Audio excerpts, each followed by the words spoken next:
on you? Yes, sir. Can I ask what this is about? Cards like this don't belong to people like you.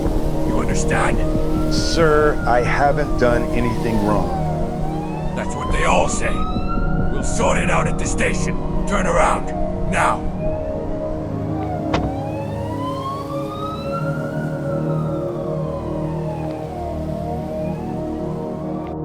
They put handcuffs on him in front of the entire block. They had no idea the man they just arrested had his name at the top of a $2,400,000,000 empire. But let's rewind to 5:48 that same morning. This is where it all started. The corner of Alameda Road and Blodgett Street woke up before the rest of Houston did. By 5:48 in the morning, the sky was still the color of charcoal and the streetlights were still doing their best against the dark.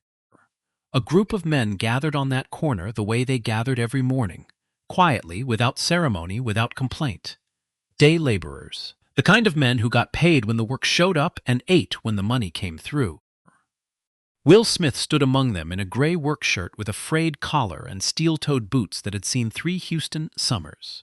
He held a dented thermos that had once belonged to his mother, turning it slowly in both hands, the way a man turns something he cannot afford to lose. Nobody looked at him twice. That was the point. Will was 27 years old and carried himself with the kind of stillness that came not from peace but from discipline.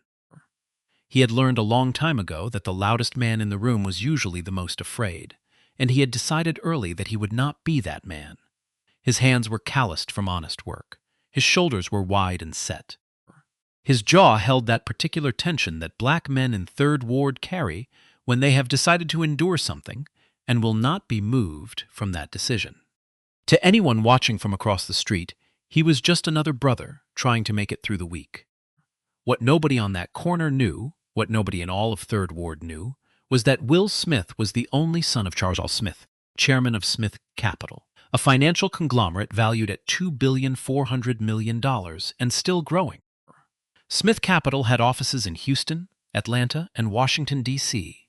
It had its name on 3 buildings and its fingerprints on half the estate development happening in the Third Ward itself, the very neighborhood where Will now stood waiting for a stranger in a pickup truck to decide if his labor was worth $60 for the day.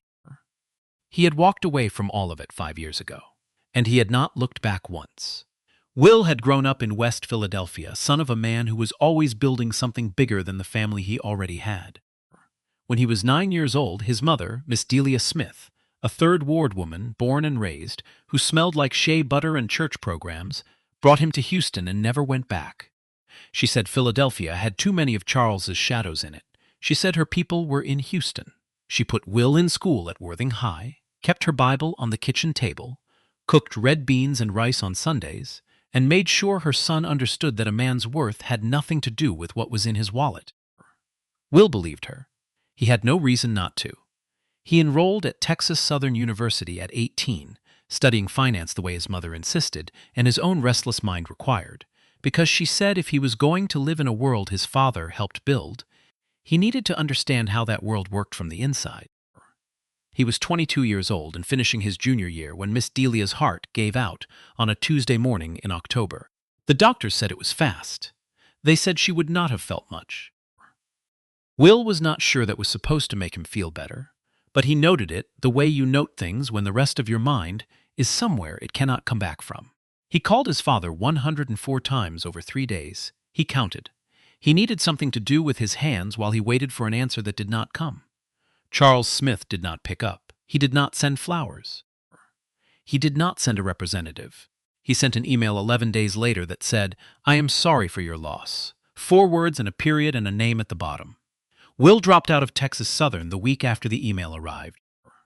He could not stand inside a classroom that was supposed to be preparing him for the future when the future felt like a room someone had emptied without asking. He stayed in Houston because Houston was the last place his mother had been alive. He stayed in Third Ward because Third Ward still carried her in it, in the smell of the corner stores and the sound of the neighborhood settling into evening, and the magnolia trees 2 blocks from where she had lived that bloomed every April, as though they had no memory of winter. He took whatever honest work came through. Construction, moving, yard work. He did not complain. He did not explain himself to anyone. And somewhere in those years of early mornings and sore shoulders and cheap meals eaten standing up, he met Rochelle Baines. Rochelle was beautiful in a way that made a man want to be worth something. She had her mother's cheekbones and her grandmother's laugh and a way of tilting her head when she was listening that made you feel like the most important person in the room. Will fell for her the way honest men fall, completely, without strategy, without thinking about what it would cost him. He told her things he had not told anyone. He showed up for her family the way Miss Delia had raised him to show up, present, consistent, not asking for applause. He ran errands for her mother Claudette without being asked. He fixed things around their house without announcing it.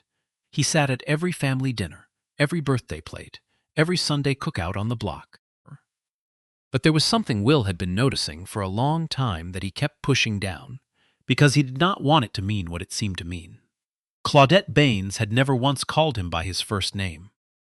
In 5 years, not once. She called him when talking about him to Rochelle. She said that man when she could not avoid a direct reference. She looked past him when he spoke, through him. The way you look past something you have already decided is not worth cataloging. Will told himself it was just her way. He told himself some people needed time. He had the thermos in his hands at that early morning corner, and he was still telling himself things he was no longer entirely sure he believed.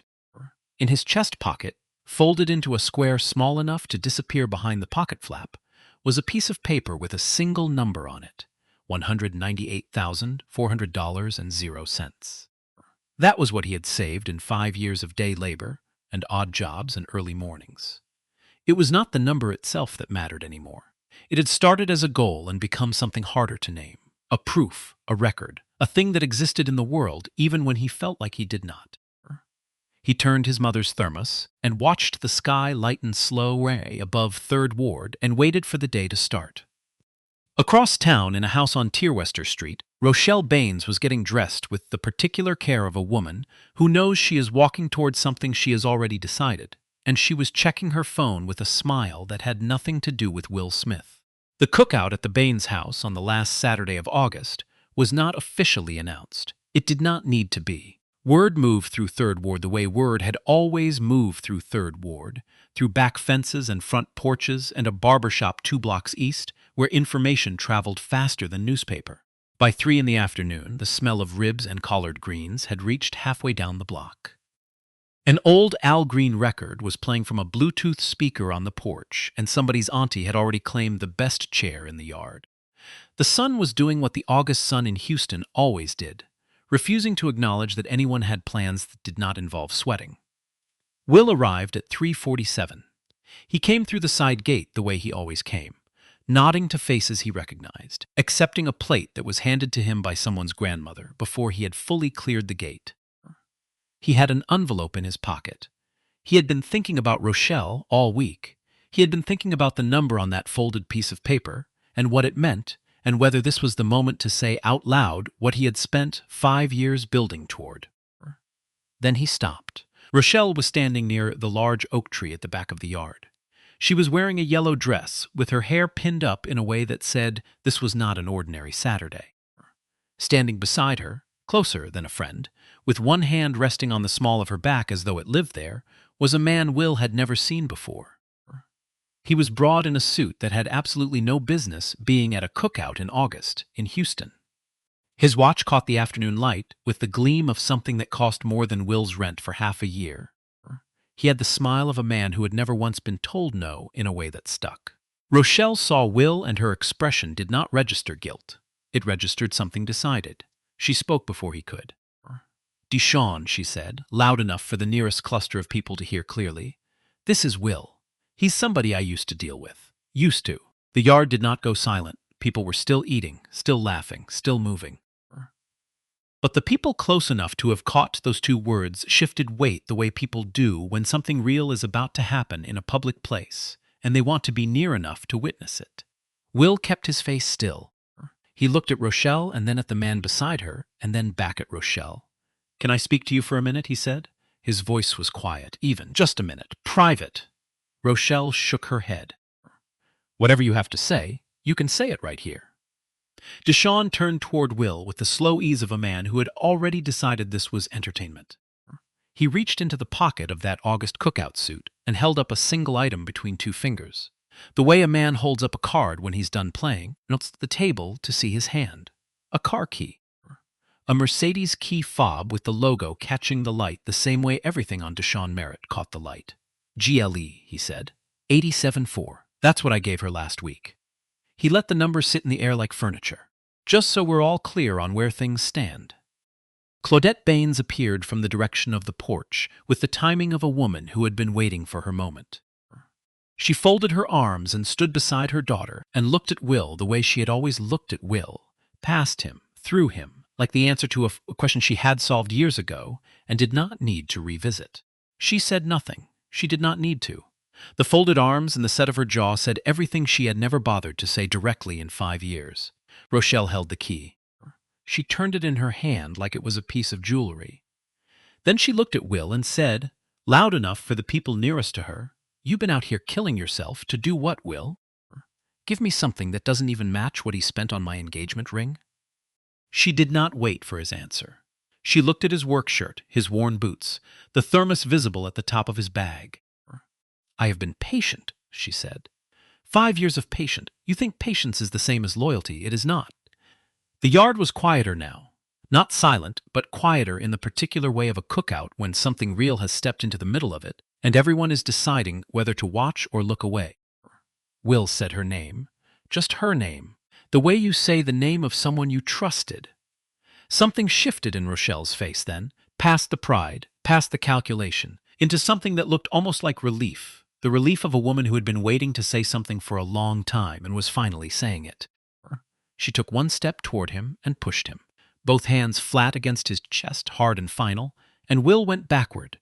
And the ground came up, and the dust rose, and above Third Ward the sky was high and blue and completely indifferent. He sat there for a moment. His palms stung from the concrete. The laughter came from somewhere to his left. Not everyone, not even most people, but enough. Deshawn said something he did not fully hear. Claudette had already turned her back and walked toward the house, the screen door closing behind her with the sound of a period at the end of a sentence she had been writing for years. Will was still sitting on the ground when he heard a different voice cut through the yard. "All right now." The voice was not loud. It did not need to be loud. That is enough of that. He looked up. A woman was standing at the side gate. She had not been there a minute ago. He was certain of it. She was not dressed for a cookout.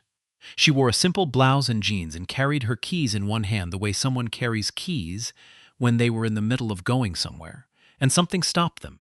She was not looking at Will with pity. She was looking at the yard the way a schoolteacher looks at a classroom that has gotten out of order. Not angry, just done with the performance. Her name was Simone Carter. Will had been seeing her face for the better part of 8 months through the service window of a yellow food truck, Mama B's Rolling Kitchen, painted in green letters, that parked every morning at the corner of Almeida and Blodgett, where the day laborers gathered. She sold fried catfish sandwiches and red beans and rice and banana pudding and sweet tea that was cold enough to make a grown man stop and close his eyes for a second. She knew his order without asking. They had exchanged maybe 50 words across all those mornings combined. He had not known she lived 2 streets over from the Baines house. He was finding out now.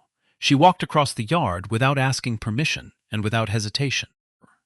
She extended her hand the way you extend your hand to someone who needs to get up, not as a performance for the audience, not as a statement, just a hand. "Come on," she said simply. Will took her hand and stood up. Deshawn had been watching with the specific irritation of a man who had expected to be the center of this moment and had found the center moving somewhere else. He reached into his jacket and produced his own card, matte black, heavy, the kind that does not come from filling out an application at a bank branch. He held it up with 3 fingers the way he had held up the car key, turning slightly so the light caught it properly. "You know what this is?" he said to the yard in general. "This is not available to everybody. This is by invitation only." Simone looked at the card. Then she looked at Daesh with an expression that could have meant anything and said clearly, "You've shown us a car key and a credit card in the last 15 minutes. She did not raise her voice. "You got anything else, or is that the whole show?" A few people laughed.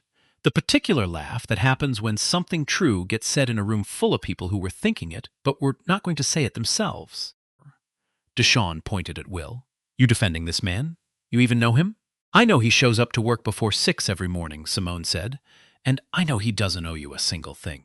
She turned to Will, her voice dropping a register. You need anything before I head out? Will almost said no. He almost produced the automatic response he gave everyone. I'm good, thank you, and let her walk away the way he let most things walk away.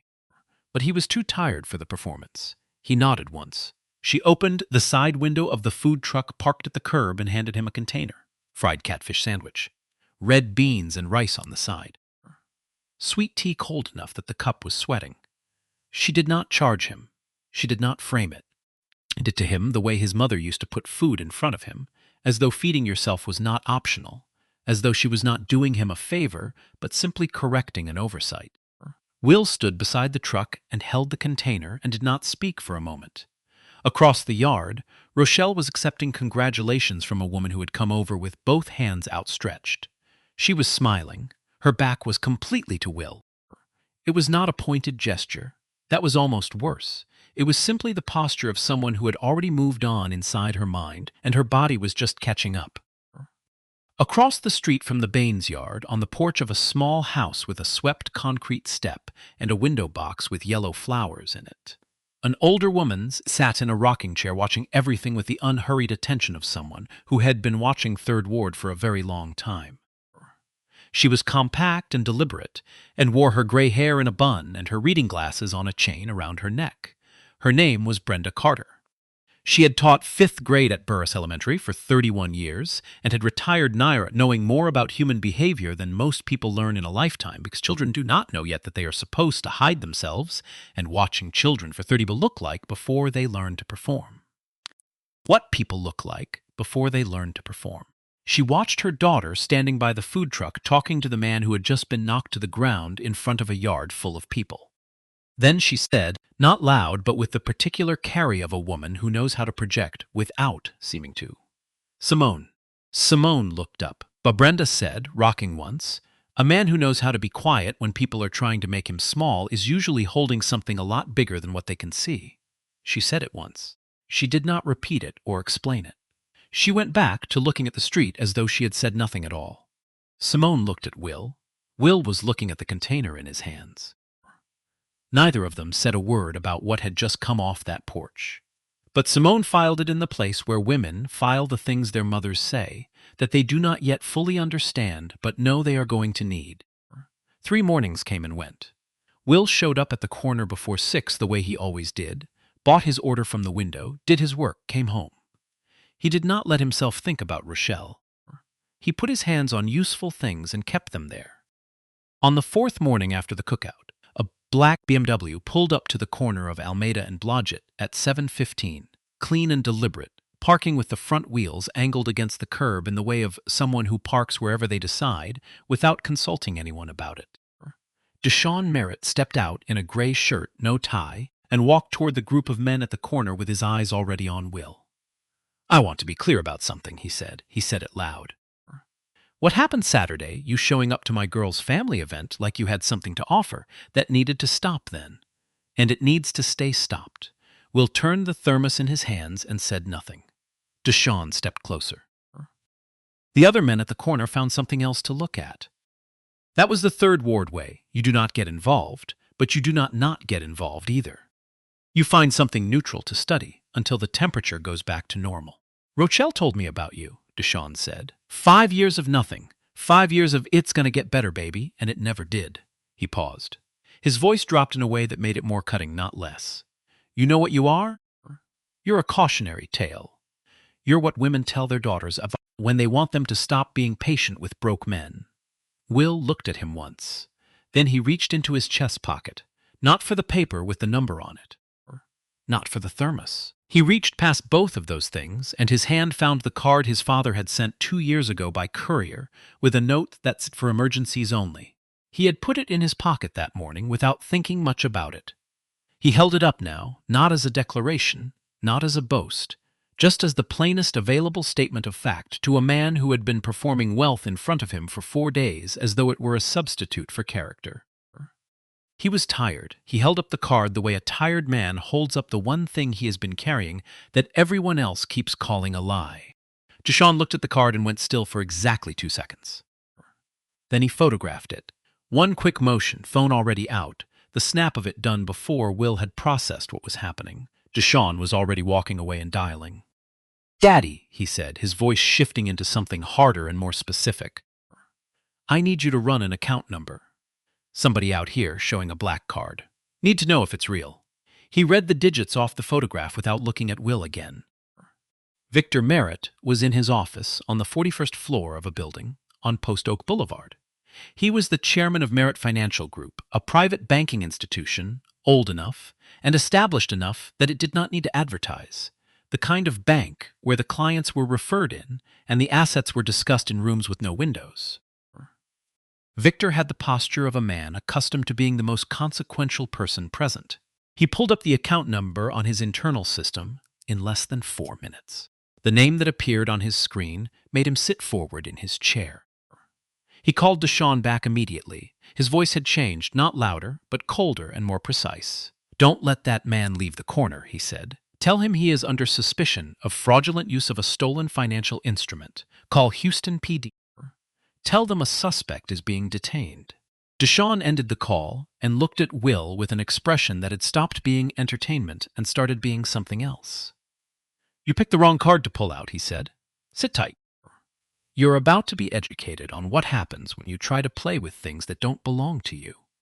2 Houston Police Department cruisers arrived at the corner of Alameda and Blodgett 9 minutes later. Will did not run. He did not argue. He set his mother's thermos on the ground at his feet and stood with his hands visible and let them put the cuffs on him in front of the men on the corner, in front of the food truck with Mama B's rolling kitchen painted on the side, in front of the full morning light of 3rd Ward, Houston, on a day that had started like every other day and was becoming something entirely different. Simone had stepped out of the truck when she heard the cruisers pull up. She stood on the sidewalk with her arms at her sides and watched. She did not cry out. She did not go to him. She watched with the focused, cataloging attention of a woman who is making sure she does not miss a single detail because she is going to need to think about this carefully later. As they walked Will toward the cruiser, he turned his head and found her face in the crowd that had gathered. He held her eyes through the window as the car pulled away from the corner. She did not look away until the car was gone from the block entirely.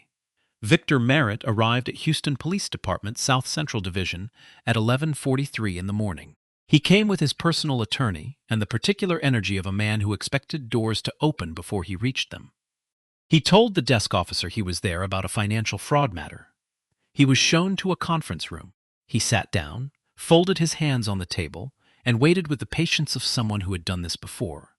Down the hallway, in a holding room with a table and 2 chairs and a water cooler against the wall, Will Smith was given his one permitted phone call.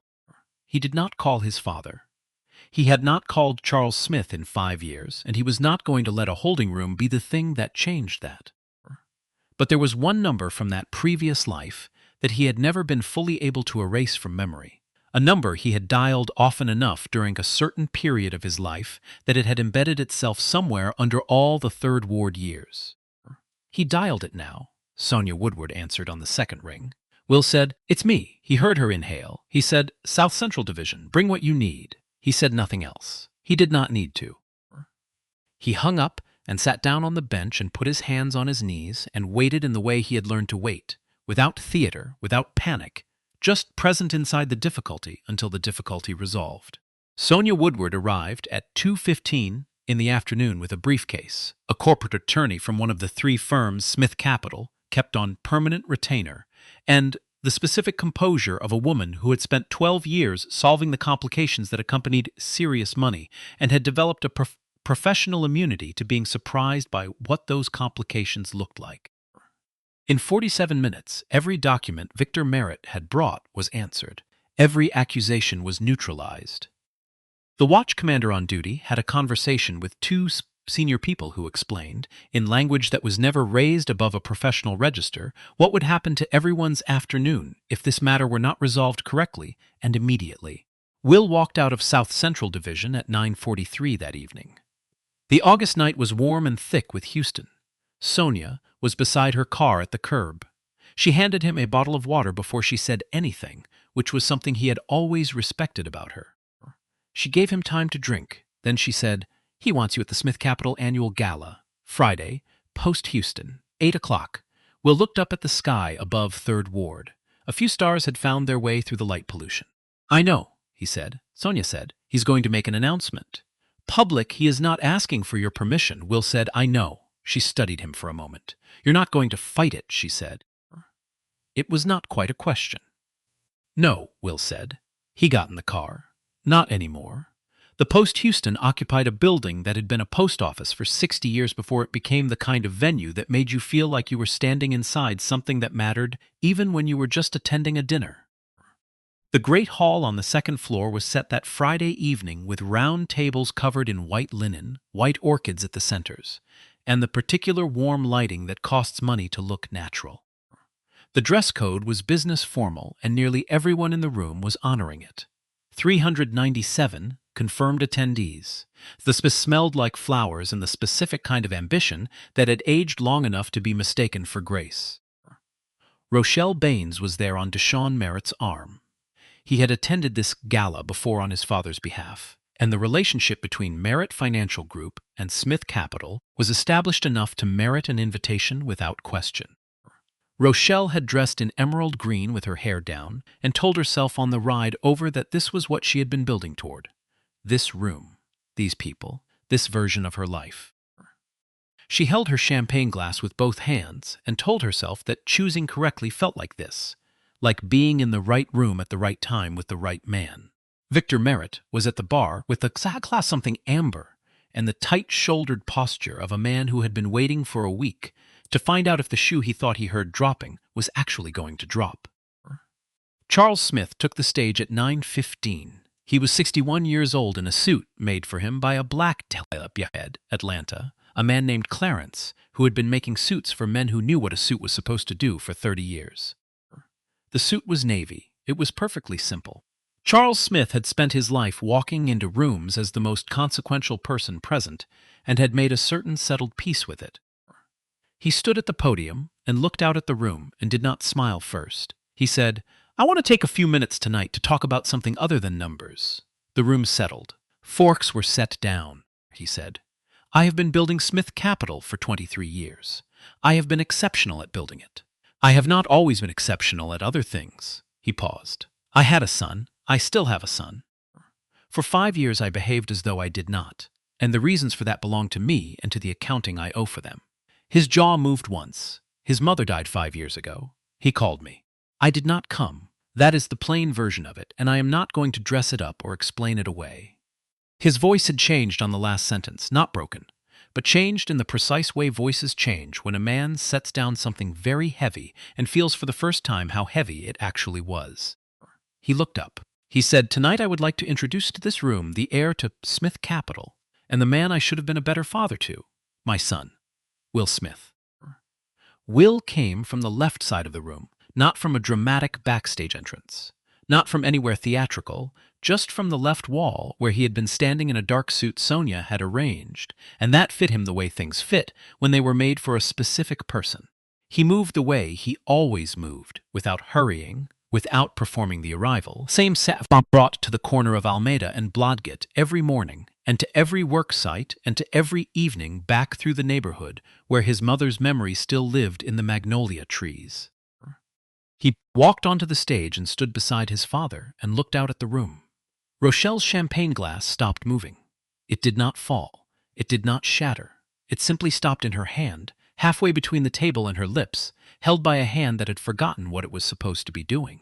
She was looking at the stage. Her eyes had gone to a place that was past shock and past calculation, to somewhere underneath both of those things where the full understanding of what she had done lived without decoration, without defense. Without the story she had been telling herself about choosing correctly and deserving better. The glass stayed where it was.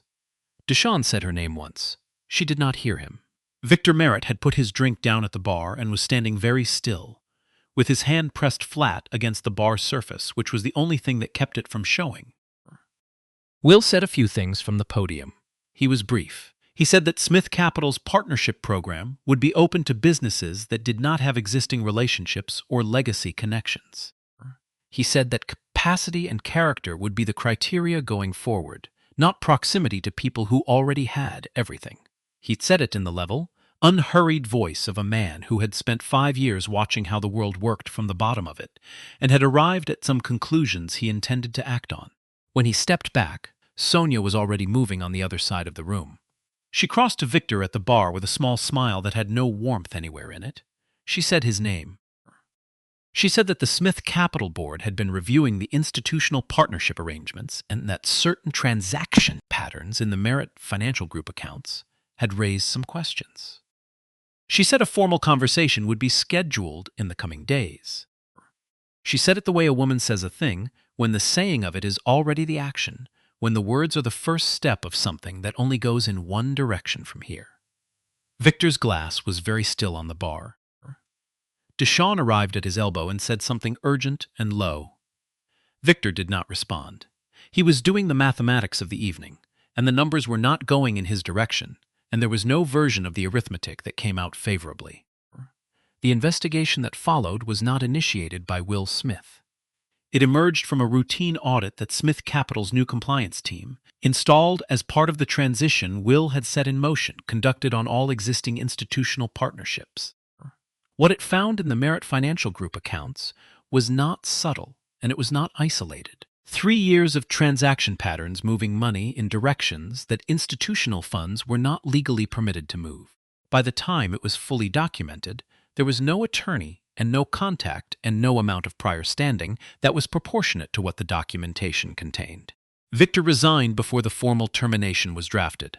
The federal inquiry that followed was, as these matters go when the documentation is that clear, a question of timing rather than outcome. Deshawn lost 3 partnership contracts within the first 60 days of Will's leadership, not because Will directed anyone to remove him, because the new standards were applied consistently to all existing relationships, and Deshawn's company did not meet them. That is how it works when the rules change and the person who made the old rules no longer sets the terms. Rochelle went home from the gala in the car that Deshawn drove in silence and sat on the edge of her bed in her emerald green dress for a long time. Her mother came in and sat beside her. For once in the 5 years that Will Smith had been in and out of their lives, Claudette Baines did not have a position to defend. She sat beside her daughter in the dark of the bedroom, and there was no comfortable thing to say, so neither of them said anything comfortable. They sat in the particular silence that follows the collapse of a story you have been telling yourself when it meets the story that was actually true all along. What Rochelle could not stop returning to was not the money. It was not the apartment or the car or the room at Post Houston or any of the tangible outcomes of her calculations. What she kept coming back to was 5 years of Will Smith showing up. Showing up for the errands nobody asked him to run. Showing up to fix the things in the house that nobody mentioned were broken. Sitting at Sunday dinner and being present in the patient, committed unremarkable way that she had catalogued as weakness, as a lack of fire, as evidence that he was going nowhere. She had looked at his quiet and called it small. She had looked at his constancy and called it settling. She had been afraid in the honest part of herself that she did not usually access, that decency was all life had to offer, and she had wanted something louder. She understood now what the loudness had cost her. The morning after the gala, Will Smith was at the corner of Almeida Road and Blodgett Street at 6:38. He was in jeans and a plain, dark shirt and the same boots he always wore. Mama B's rolling kitchen was pulled to its spot at the curb. Simone was at the service window with the ease of a woman who had been opening that window at this hour, in this place long enough that the motion was part of her body now. He got in line. When he reached the front, he said, "Red beans and rice. Sweet tea, please." Simone looked at him for a moment, then she said, "You still coming here?" "I'm still hungry," Will said. She handed him the container. He stepped to the side and leaned against the wall in the way he always leaned, weight shifted to his left shoulder, thermos in his right hand, watching the morning assemble itself over 3rd Ward. Simone served the last 2 people in line. Then she closed the service window, came around the side of the truck, and leaned against the wall beside him. They ate together without speaking for a while. The neighborhood came up slowly around them. the light changing color above the rooftops, the sound of cars on the underpass 2 blocks away, the birds negotiating the morning in the oak trees along the street. Will said after a while. I owe you an explanation, Simone said. You don't owe me a thing, he said. I want to give you one anyway. He looked at his food. Then he looked at her. And he told it. Not the way people tell dramatic stories, not with pauses built for effect or emotional crescendos or the performed weight of things that are meant to impress. He told it the way tired people tell true things when they are done carrying them alone. He told her about his father and his mother and Texas Southern and the 104 phone calls and the email that arrived 11 days late. He told her about 5 years of Third Ward in the thermos and the folded paper and the card in his pocket. He told it through to the end without editing any of it. Simone listened the way Brenda Carter had raised her to listen, completely, without performing the act of listening, without interjecting to demonstrate that she understood. When he finished, she was quiet for a moment. Then she asked, "What do you want now?" "For real." Will thought about it. "I want to do something real," he said. "Something that helps people who don't have the connections to help themselves." He looked at her. "And I want a life that's quiet, but not lonely." Simone looked at him from the side. "Those are two different things," she said. "I know," he said. Several weeks later, on a Sunday afternoon when the Houston heat had finally begun to consider moderating itself, Charles Smith drove across town in a car he drove himself. He parked on Lawndale Street in front of a small house with yellow flowers in the window box and a porch that was swept clean. He sat in the car for a full minute before he got out. He straightened his collar. He carried nothing. He walked up the porch steps and knocked twice. Brenda Carter opened the door.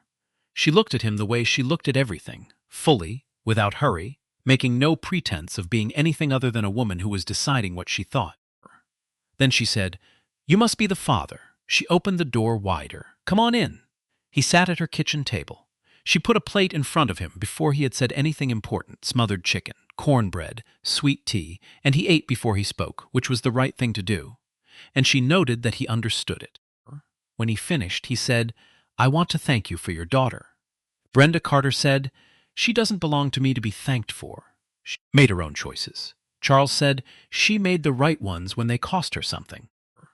Brenda looked at him over her tea. "What you came to say, go ahead and say it." He slid a document across the table, a deed. A house 3 blocks away in East End, updated recently, 3 bedrooms, a garden in the back, nothing extravagant, nothing that announced itself. Just a solid, permanent, good thing. "I built an empire," he said, "and I lost my son while I was building it. Your daughter helped bring him back to himself. I can't put a number on that, but I don't want you to worry about your roof." Brenda Carter picked up the document. She looked at it for a long time. Then she looked at Charles Smith over the top of it and said, "Don't lose him again." Charles said, "No, ma'am." She folded it carefully and placed it beneath her Bible on the kitchen counter. "Now eat the rest of that cornbread before you go," she said. October came to Houston with the particular mercy that October brings to cities that had been holding their breath since May. The evenings were cooler. The light fell differently. The magnolia trees in Third Ward held their green a little longer, the way things hold on when they finally have enough to hold with. Will came to the house on Lawndale Street on a Thursday evening at 7:30. Brenda Carter let him in and said she was going to finish a chapter of her book and would be inside should anyone need anything, which was her way of leaving without making a production of leaving. She settled into her chair by the window with her lamp and her reading glasses and her Toni Morrison and left the porch to them. Will and Simone sat in the 2 wooden chairs that faced the street. The evening came down gently over the neighborhood. Someone 2 houses east was playing music at a volume that was respectful of the night. A porch light across the street came on. The sky was doing its slow, unhurried work of becoming dark. Will held Simone's hand and did not speak for a while. She let the quiet stand. She had always been good at that, at sitting inside a silence without needing to fill it, at giving a thing the room it needed to become whatever it was going to become. Then he said, "Simone." He turned toward her. He did not have a speech prepared. He was not a man who prepared speeches. He said the thing that was true in the plainest available language. "I never needed anybody to understand me. I had made a kind of peace with that, and then I met you. And you handed me food when I was sitting in the dirt, and you didn't make it into anything except what it was. You saw me. That is the whole thing. That is all of it.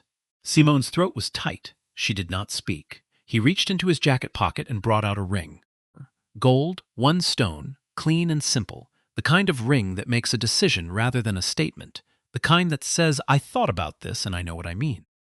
He held it and looked at her and said, Will you marry me? Simone looked at the ring. She looked at his face. She said yes. Before he could respond, she held up one finger. Condition. Will's eyes moved. What condition? She kept her face straight for a full 2 seconds. Then she said, You keep buying from the truck. I don't care what your portfolio says. Don't become a billionaire and start eating somewhere fancy and pretend you don't know where Almeida and Blodgett is. You come to the window on Mondays like everybody else. Will laughed. It was a real laugh, the kind that comes up from somewhere low and has nowhere it needs to get to, no performance, no destination, just sound moving freely through a man who has found his way back to himself. The sound of it went through the screen door and reached Brenda Carter in her chair. She did not look up from her book. She turned a page. But the corner of her mouth moved in the particular way of a woman who has been right about something for a long time and has been content to let the world catch up at its own pace. Outside on the porch, Will slid the ring onto Simone's finger. She looked at it once. Then she leaned into him, and they stayed there in the October evening with the music from down the street and the porch light across the way and the sky finishing its quiet business of becoming night. Neither of them had anywhere to be. Neither of them needed to be anywhere other than exactly where they were, on a porch in 3rd Ward, Houston, in the particular peace that follows a long and difficult arrival. There is a kind of man who confuses what he owns with what he is worth. He builds his case from the language of acquisition, square footage and horsepower, and the deference of people in rooms who have calculated that proximity to him serves their interests. He has mistaken the mirror for the window. He looks into it constantly and cannot understand why the reflection never fully satisfies him. Victor Merritt had been that man for 30 years. Deshaun Merritt was learning, at considerable cost, how much it had been costing everyone around him. And there is another kind, the kind who learns early that the world will tell you who you are if you allow it to, and decides not to allow it. The kind who stands at a corner before 6 in the morning with a thermos that belonged to his mother, and waits for the day without treating the waiting as beneath him. The kind who receives the food that is offered without shame and gives what he has without accounting. The kind who knows the difference between the life that will impress people and the life that will sustain him, and chooses sustenance, even when it is difficult, even when it is dusty, even when the people he loves cannot see what he is choosing or why. Will Smith had been that man before anyone in the room knew his name. He remained that man after everyone did. The money changed the scale of what he could do in the world. It did not change what he was made of. And on the corner of Almeida and Blodgett on a Monday morning the following spring, Mama B's rolling kitchen was at its spot, and the line was its usual length, and Will Smith was in it, 3rd from the front, holding his mother's thermos, waiting for the window to open, the same as he always was, the same as he intended to remain. This story was written with the assistance of AI, and reviewed for quality and authenticity. What did you think of Will, Simone, and Charles Smith? Tell me in the comments below. I genuinely want to hear from you. If you have not yet subscribed to this channel, do it right now. Hit like, share this with someone who needs to believe this kind of story still exists. A new story is coming very soon, and you will not want to miss it. Thank you so much for watching. See you on the next one.